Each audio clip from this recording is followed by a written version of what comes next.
नमस्कार। Good morning. सभी विद्यार्थियों का हार्दिक स्वागत। मैं डॉक्टर महेंद्र खारडिया। आज हम आपसे चर्चा करेंगे इंश्योरेंस क्लेम्स, बीमा संबंधी दावे। बीमा का नाम आप सभी ने सुना होगा। बीमा एक क्षतिपूर्ति का अनुबंध होता है, यानी बीमा कंपनी द्वारा बीमित को अग्नि, बाढ़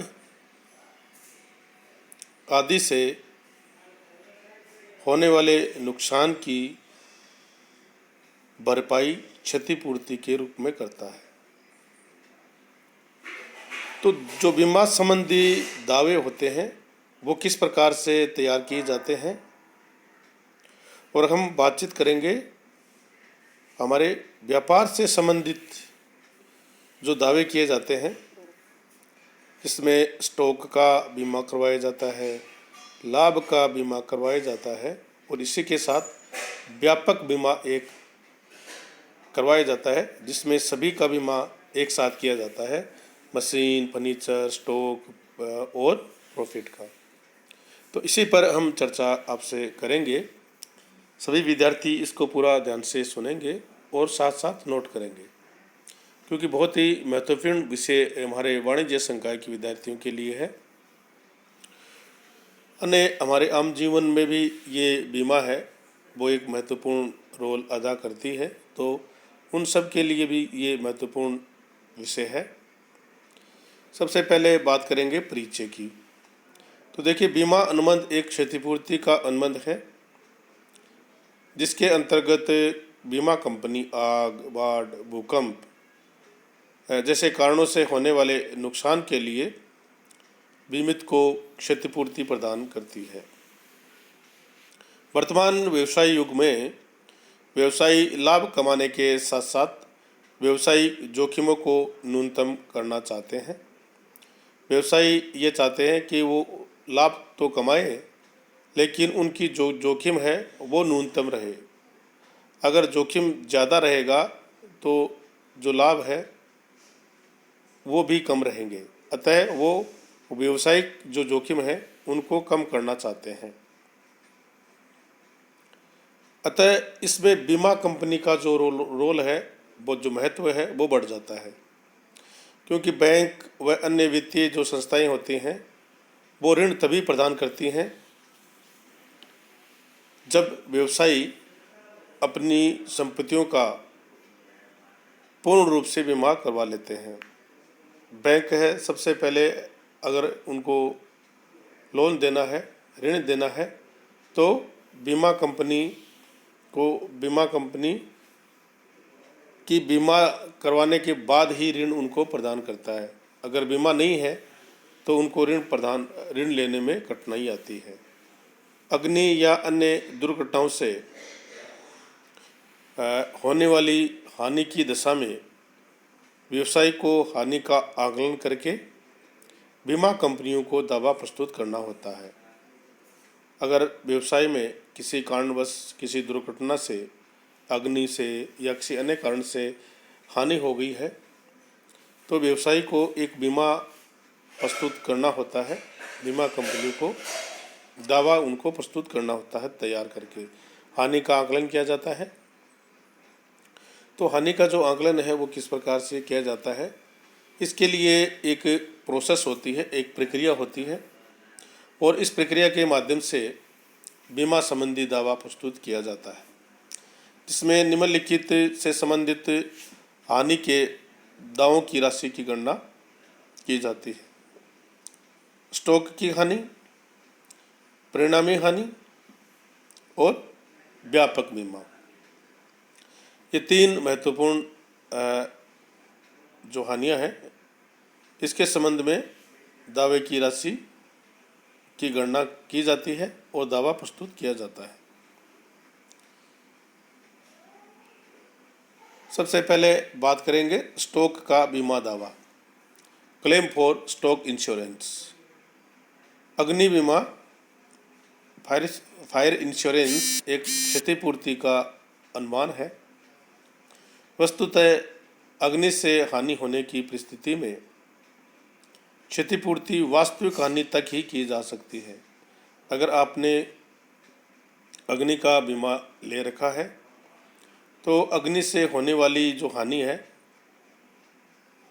उसकी क्षतिपूर्ति उसके वास्तविक हानि तक ही की जा सकती है, चाहे बीमा पॉलिसी की राशि उससे अधिक क्यों न हो।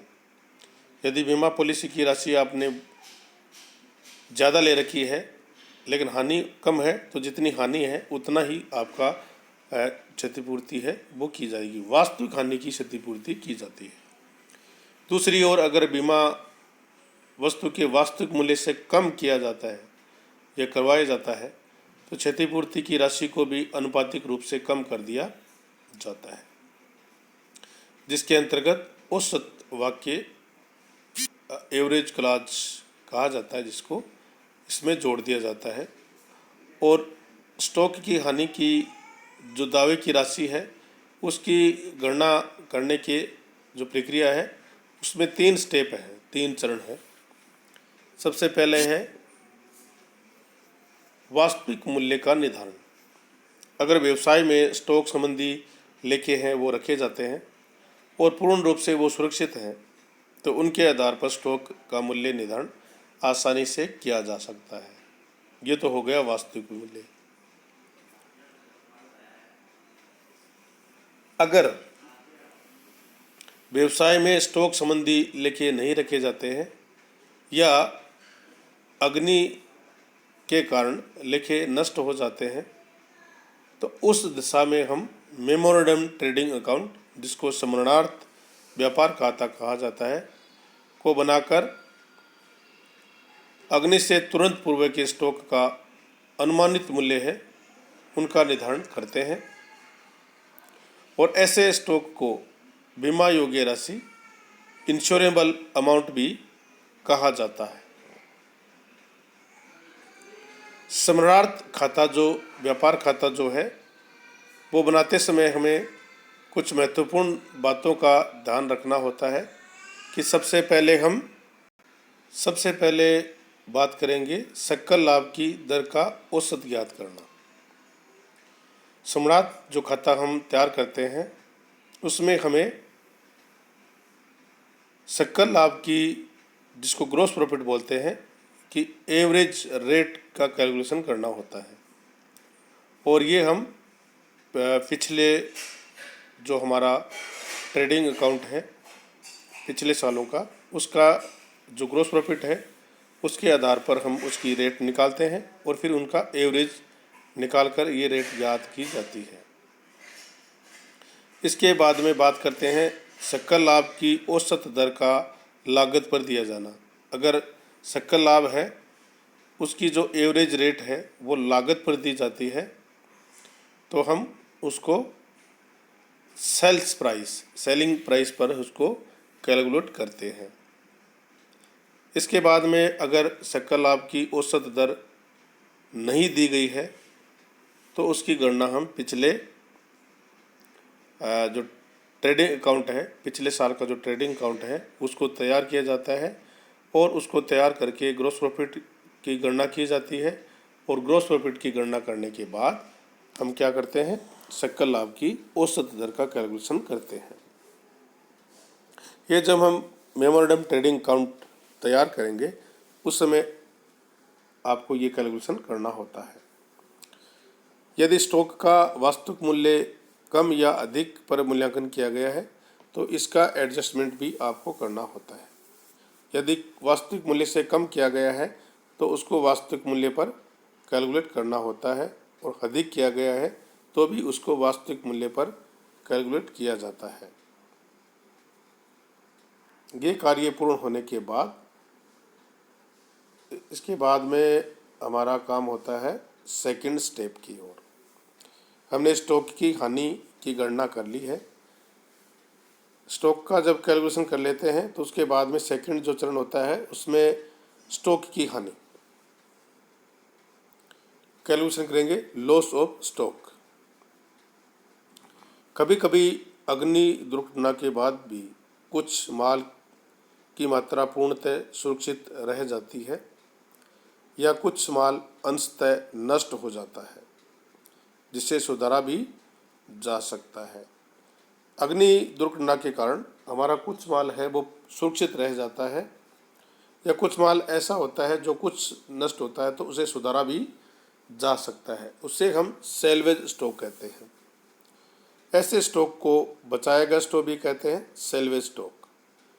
संपूर्ण हानि का बीमा कंपनी द्वारा क्षतिपूर्ति करने पर अग्नि से आंशिक या पूर्ण रूप से बचाए गए माल पर कंपनी का अधिकार हो जाता है। परंतु व्यापार में बीमा कंपनी बचाए गए माल को स्वयं नहीं रखती है, वरन उस माल का मूल्य निर्धारण करके कुल दावे की जो राशि है उसमें से कम करके शेष राशि का भुगतान बीमा कंपनी है वो कर देती है। वस्तुतः स्टॉक की हानि की गणना हम इस प्रकार से करते हैं। प्रथम चरण जो हमने कंप्लीट किया था उसमें हमने कैलकुलेशन किया था अग्नि के समय स्टॉक का मूल्य, यानी क्लोजिंग स्टॉक का मूल्यांकन किया था जब अग्नि आग के कारण आपका स्टॉक नष्ट हो गया था। उस फर्स्ट स्टेप का जो मूल्यांकन किया गया था उस राशि में से आपका जो बचाया गया स्टॉक है उसको हम लेस करेंगे तो आपकी स्टॉक की हानि यानी 2 नंबर का स्टेप आपका कंप्लीट हो जाएगा। ये राशि आपकी निकल कर आ जाएगी। ये फर्स्ट चरण है, इसमें से सेकंड चरण ये निकालने के बाद ये राशि आपकी कैलकुलेट इसमें हो जाएगी। ये सेकंड स्टेप जब आपका कंप्लीट हो जाता है तब थर्ड स्टेप चालू होता है।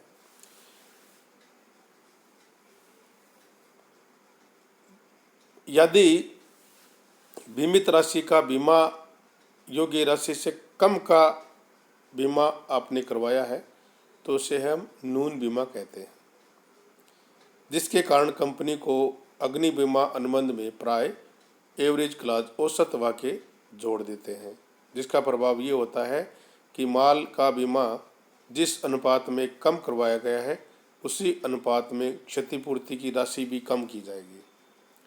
उदाहरण के लिए अगर हम समझें, अगर आपका जो माल है वो 50,000 का है और बीमा आपने 40,000 का करवाया है तो आपको 40,000 के अनुपात में ही क्षतिपूर्ति की राशि का भुगतान किया जाएगा। जितनी राशि का आपने कम बीमा करवाया है उसी कम अनुपात में ही आपकी क्षतिपूर्ति की राशि का दावा स्वीकार किया जाएगा। और जब क्वेश्चन में आपका औसत वाक्य लागू होता है का इंडिकेशन मिलता है आपको क्वेश्चन में, तो इस दिशा में हम एक फॉर्मूले के माध्यम से, सूत्र के माध्यम से ये कार्य करते हैं। और हमारा जो फॉर्मूला है, सूत्र है, वो इस प्रकार से रहेगा कि दावे की जो राशि है उसकी गणना हम करें तो स्टॉक की हानि फर्स्ट स्टेप में कैलकुलेशन कर लिया था। पॉलिसी, बीमा पॉलिसी का जो मूल्य है वो आपको क्वेश्चन में दिया होगा और अग्नि के समय स्टॉक जिसको हमने सबसे फर्स्ट जो हमारा चरण था उसमें कैलकुलेट किया था, सेकंड चरण में स्टॉक की हानि को कैलकुलेट किया था और बीमा की राशि, पॉलिसी की जो राशि है उसका मूल्य आपको दिया हुआ होगा। तो ये आपका कौन सा स्टेप हो गया? ये आपको सेकंड स्टेप में मिलेगा, ये आपको फर्स्ट स्टेप में मिलेगा और ये आपको क्वेश्चन में मिल जाएगा। पर्सन में आपको इसका मूल्य दिया होगा। जब ये कैलकुलेशन हम पूरा करेंगे तो आपके दावे की जो राशि है वो कैलकुलेट हो जाएगी। तो इस प्रकार से हम स्टॉक की हानि की दावे की जो राशि है उसकी गणना करते हैं। नेक्स्ट जो हमारा क्वेश्चन होगा उसमें हम प्रॉफिट के हानि की दावे की राशि की गणना करना आपको बताएंगे। आप सभी विद्यार्थी हमारे साथ जुड़े इसके लिए थैंक यू, बहुत शुक्रिया। जल्द ही आपको नेक्स्ट वीडियो मिल जाएगा। आप साथ जुड़े रहे, बहुत बहुत धन्यवाद, थैंक यू।